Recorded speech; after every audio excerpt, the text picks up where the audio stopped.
औरंगजेब विवाद को लेकर। देखिए, पिछले चंद हफ्तों से जो स्टेटमेंट्स महाराष्ट्र के सरकार के मिनिस्टर्स और चीफ मिनिस्टर तरफ से आ रहे हैं उसको देखने की जरूरत है। और सबसे बड़ा प्रोवोकेशन तो वो सत्ता में है, गवर्नमेंट में है, और गवर्नमेंट प्रोवोकेटिव स्टेटमेंट्स दे रही है।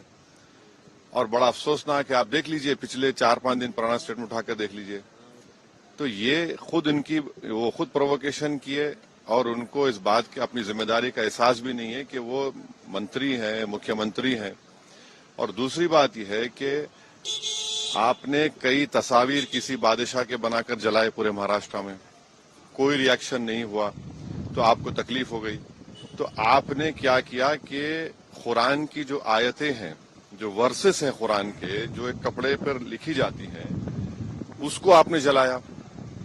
और जब ये हरकत हो रही थी तो उसी वक्त जाकर मुकामी वहां के जो मुसलमान और हिंदू लोग थे, जाकर कंप्लेन की डीसीपी को कि इसको रुकवाइए। देखिए, ये जो कपड़ा है जिसपे कुरान करीम के आयतें लिखी हैं, वर्सेस लिखी है, मत करिए। जलाया गया, एक्शन नहीं लिए।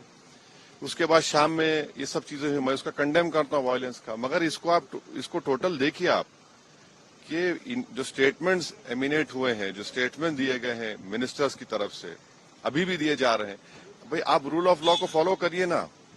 आप तो भारत के संविधान पर आपने ओथ लिया है, तो आप कैसे प्रोवोकेटिव स्टेटमेंट्स क्यों दे रहे हैं आप? भाई मुझे किसी चीज कोई चीज पसंद नहीं है, आपको कोई चीज पसंद नहीं है, तो कोई भी अपनी नापसंद का इजहार कानून को हाथ में ले करेगा क्या? ये देखने की जरूरत है। तो ये बहुत गलत हो रहा है, सरकार की जिम्मेदारी है, ये सरकार की गलती है, इंटेलिजेंस की फेलियर है।